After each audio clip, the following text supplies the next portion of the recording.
All right, so here we are today. My name is Salvador Castaneda, doing a podcast on talking to different people that I've known and talking about different experiences about, doing different things and trying new things and the process that is all involved in doing these new things. And today I'm going to be talking to a friend of mine named Kim. Hi. Kim Kim is actually, we were just talking about this, I joined the Air Force for a while, and when I got sent to my first base, Kim was the person that picked me up at the Air Force Base. And so she was the first person I met in the military in active duty once I was in my base. And we've kept in touch, I think, I mean, here and there, Yeah. what is it, 20 some years now. Oh gosh, Sal, don't age us. Don't make us look older than what we are. Let's see, it was 90.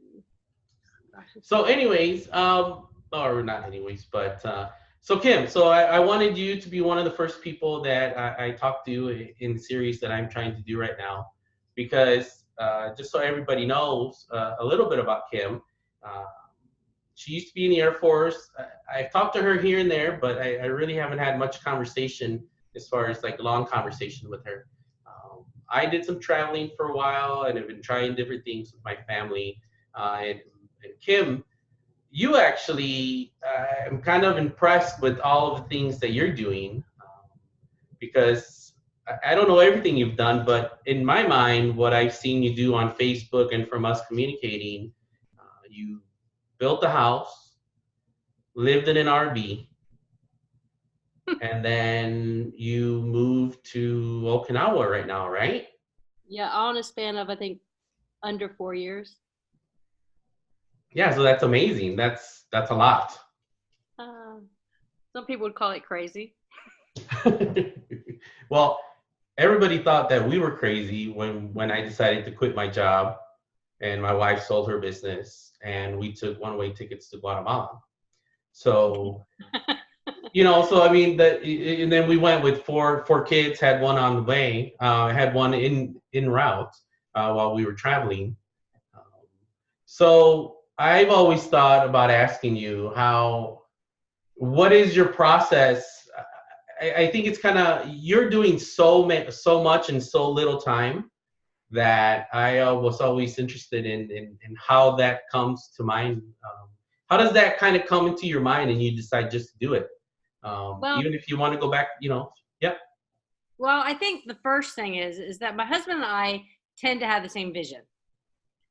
We we're truly soulmates because we're thinking the same things at the same time, and it'll be off the wall kind of things. We have the same vision, and that to me has been number one. Obviously, that may not always be the case for everybody. Luckily for us, it is. Um, I don't know, just different things will spark our interest. I've always had these different things in mind. Like I thought about, oh, I'm sorry, hold on. No, it's That okay. was my alarm. So let me cut that off. I've always had a thought about living in the country, raising chickens. I've always thought about what it would be like to live in an RV and travel. Um, being military, we were both stationed overseas, but we thought we'd never been to the Pacific side, so we thought about that. Just different things have sparked the interest. Yeah. Um, and I guess we get kind of bored with our day-to-day life and we're up for new adventures. We kind of have the philosophy of, you only live once, and I don't want to be on my deathbed, regretting, man, I should have tried, having chickens or living in the country, or I should have tried to travel more. I just don't want, neither of us want that regret. So we just, I don't know, different things spark the interest. I won't go into, because I know one of the questions is what's my next adventure. So I'm not going to go into what has sparked that. So let me think of what has sparked. Okay, this is what sparked Okinawa. Okay. Actually, my husband and I were both in Europe, and we've wanted to go back to Europe. Neither of us really ever had interest of going to the Pacific while we were in the military. But my husband's old boss had moved to Korea, and she kept after my husband, asking him, will you, I have a job opening, will you please consider Korea?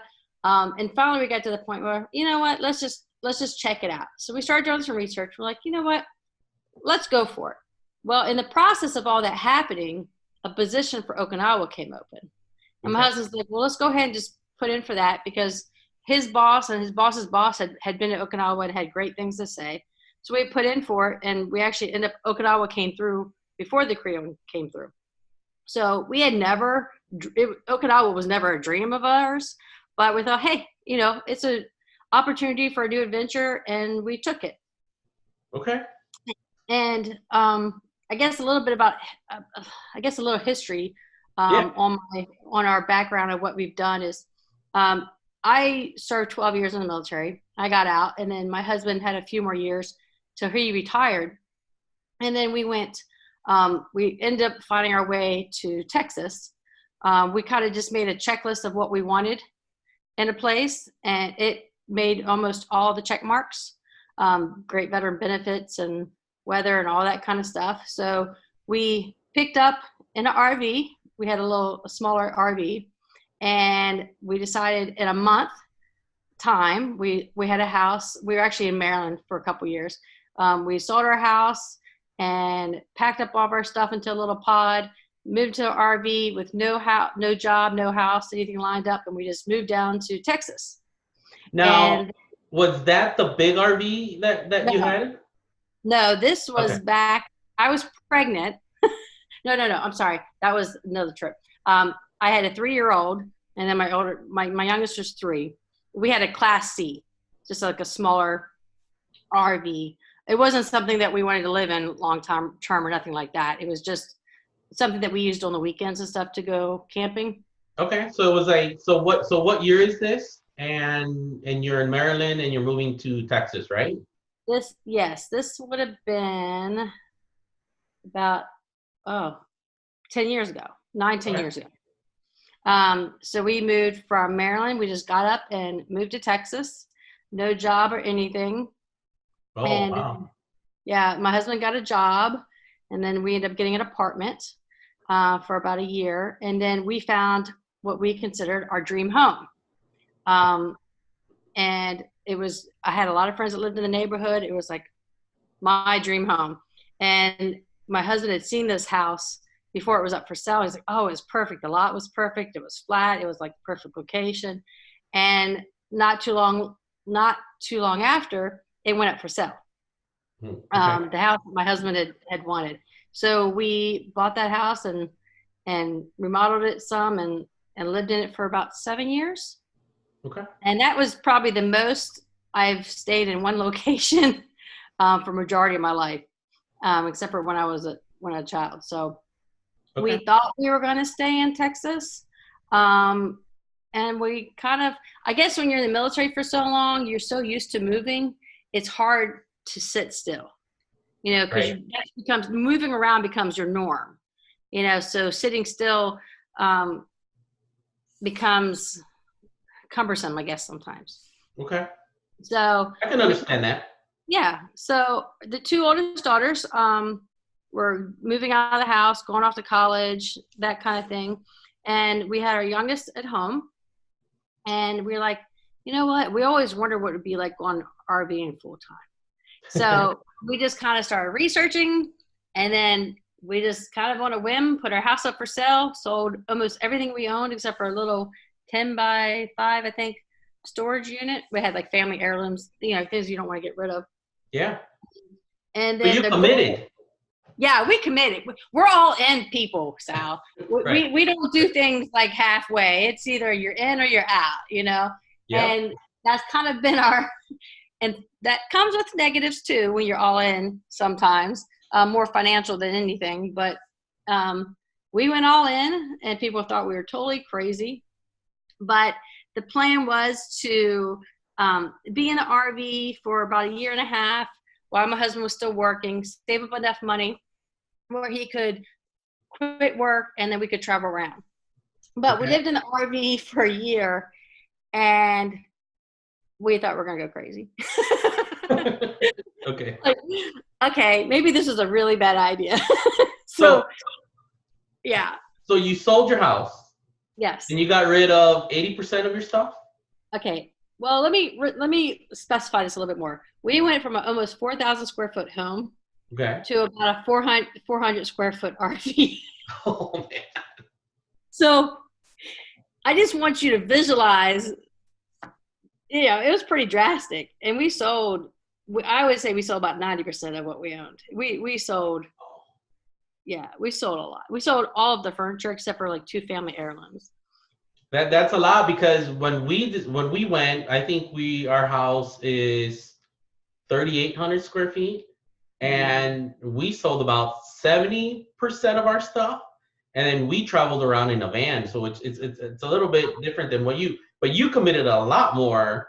Um, but then you also but the van. So then you moved into an RV, right? Yeah, And you lived in it for a year, yeah. and it wasn't bliss. It was, it just, I think part of it was that we weren't in position to travel yet because my husband was still working and he doesn't work, he doesn't work IT or anything like that. He can't work from home. Right. So that contributed to it because we were stationary. Okay. So it got really old really quick. And the nicest RV park in San Antonio was on the south side, and I didn't like the south side of San Antonio. So it was, yeah, it just, we figured out real quick, maybe this isn't for us. But I checked Wow. it off our list. But I checked it off our list. So No, but I think that's important. I have no regrets. Yes, I agree. I mean, going on these adventures aren't always the most financial sound decisions, but when you're on your deathbed, to me, I'd much rather have more adventures checked off my list than more digits on my checking account. So Right. Right. No, I agree. Just a little bit about us. Um, Same thing. We checked it off our list. It's something that I enjoy doing. I don't regret it, but it was definitely a big financial hit that took us quite a while to recover from.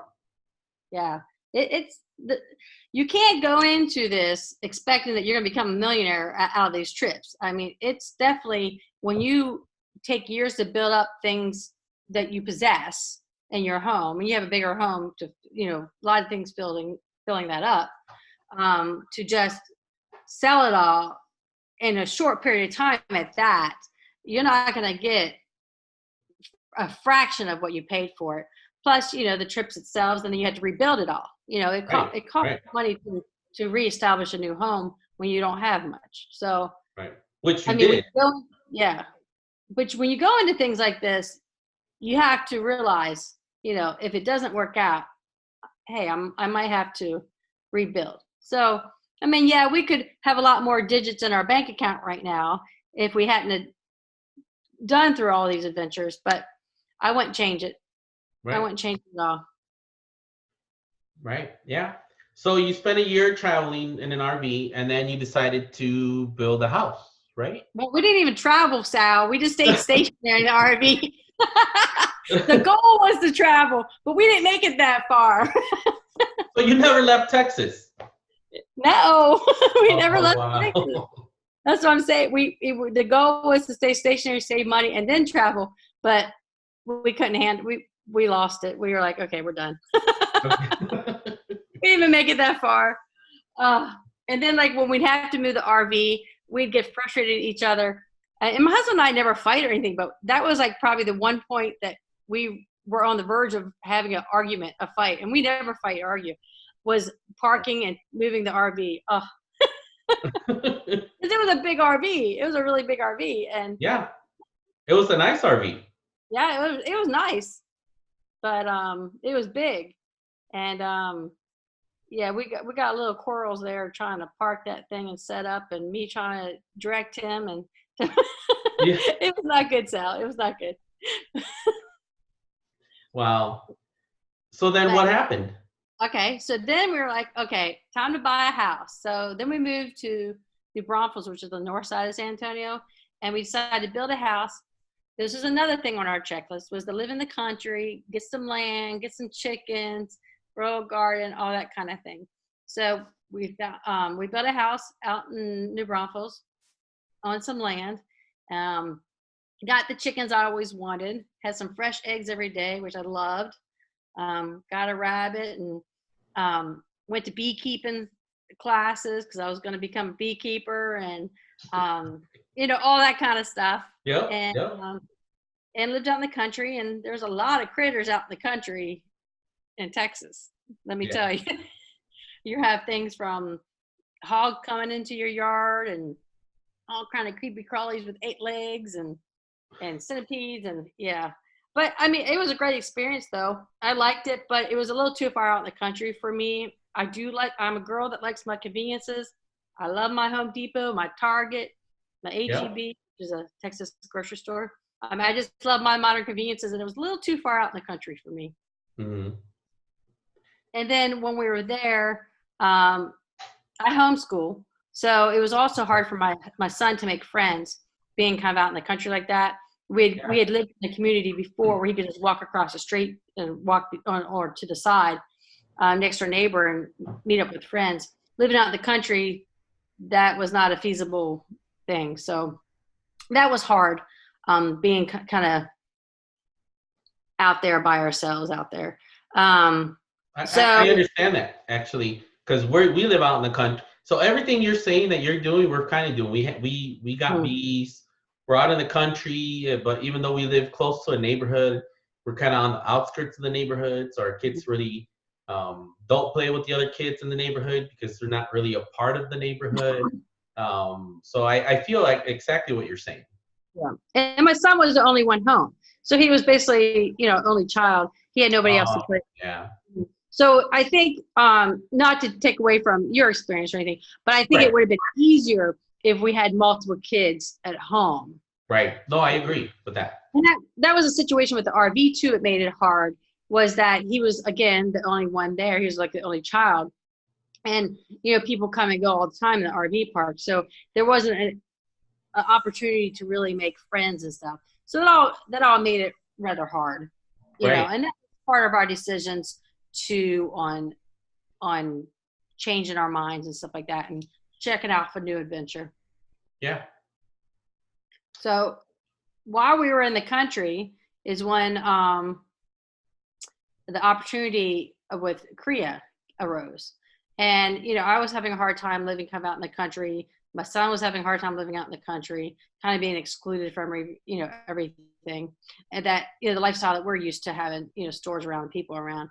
And then we decided, actually about a month time, to sell our house and leave. And we got an offer the first day that our house was on the market, which was great because we had only owned it for a year, but the market was doing well. The market went up. So, and then we went back into the RV for a couple months and then we moved overseas. And then, but the house that you lived at in the country, you actually built it, didn't you, or no? Yeah. So, I mean, that's a big project too. I mean, it's not like you just moved into a house and then you filled it as well. Yes. Now that is a costly thing to do. But yes, it's a very costly thing to do. Yeah, I am a handy person. So I did build some of the furniture, like our tables and consoles and stuff like that. But still, you have to buy beds, and bedroom sets, and couches, and fill the kitchens and the decor. You want decor. And, I sold all my decorations because I didn't need an RV. So yeah, I mean that was a costly thing. So everything we've done, you have to realize when you do these adventures, like I said, I don't regret them at all. Right. But you have to be aware going into things that if they don't work, you have to rebuild. It is a costly thing, and that, Sal. It's not. I've seen your IKEA trips. They're not cheap. No, so we did the same thing. We everything you're saying. We didn't build a new house, but we did after we decided to travel and sell 70% of our stuff. We ended up having to come back, and I'll tell you my whole story later on. But when we came back, then we had the same thing. We had this great big house, not all the beds that we used to have. we had to rebuy all the furniture, and then we had and then us in this house is the people that we rented it to destroyed some of the floors. We had to redo the floors, and so. But I'll save my story for a later time. But so no, I completely understand. It's so much money and such a big task to rebuy everything and fill a great big house. When you make these adventures, you have to decide what is your priorities in life. Like, what is important to you? If Yeah, your priorities are to have a huge bank account, then you're probably not want to take all these risks. right, You have to gauge your risk management. You know what I mean? Like, are you willing to give up a lot of money out of your bank account to have these adventures? For us, we were. Not everybody are willing to do that. Sometimes I think, man, if we went and gone on these adventures, we could have had a lot more money. My husband could retire, we could be done. But I don't regret it because I wouldn't have had these adventures. And to me, it's more important to have these adventures and the experiences, especially for my son. You know, my two daughters are older, they're on their own. But for my son to have these life experiences, you can't replace those, you know, just sitting in a classroom out of a book, you know? right. No, right. I agree. And right now, so you guys ended up moving to Okinawa, which is where you are right now, correct? Now, a lot of people don't realize, but Okinawa is part of Japan, but it's not in mainland Japan. It's I forget how many miles it is south, but it's actually closer to Taiwan than it is mainland Japan. It's a little island. It's actually smaller than Oahu, Hawaii. Okay.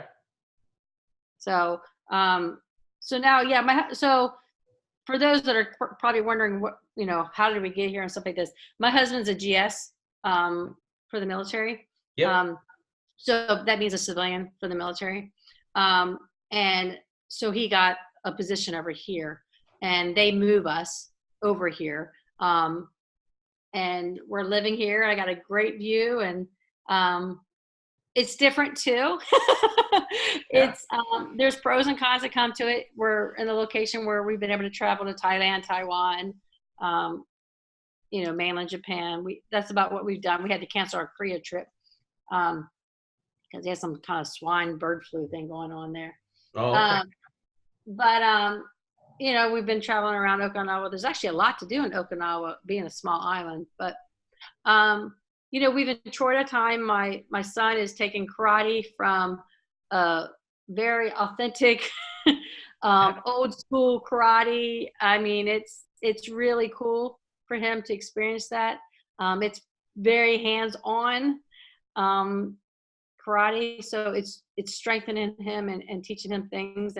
And his sensei doesn't speak a lot of English, so he's learning a lot of Japanese, taking Japanese classes. So it's a great experience for our son. We're learning the culture. We're in different groups that we, you know, interact and learn different culture of Japan, and specifically Okinawa, because Okinawa was our own country at one point. Yeah. So But and yeah. So so I just want to point out that for everybody that's listening, that from what I see on Facebook or for what I see you doing, you guys are not only, you know, living in an RV or building a house, and like right now in Okinawa, you're not just being there, you're actually immersing yourself in the culture and yeah, I doing mean, so yeah. many activities. And I'll tell you why, Sal, I think I learned from my mistake is I was stationed in England, actually after California. After I left California, I went to England for 4 years. And I was previously married, and I was in a really bad marriage, and I had two small kids, and it was just a very unhealthy on every level marriage. And I didn't travel at all. Like, I lived in England and never even went to London, Sal. Like, that's how terrible it is, and which is completely out of my character now. But like, it was just a really bad 4 years of my life, and I didn't travel, and that was that was my big regret. Like, that was my number one regret in life, even beyond marrying him. It was never traveling when I was in England. And I mean, I went with a friend one time for like a weekend trip, but that was it. And so that was my biggest regret. So that's kind of like, maybe that's the basis, talking to you, brainstorming this. Maybe that's why I am so into doing these adventures, because I don't want to regret anything again. Yeah, You know? I can understand that. That's Yeah. a big reason why.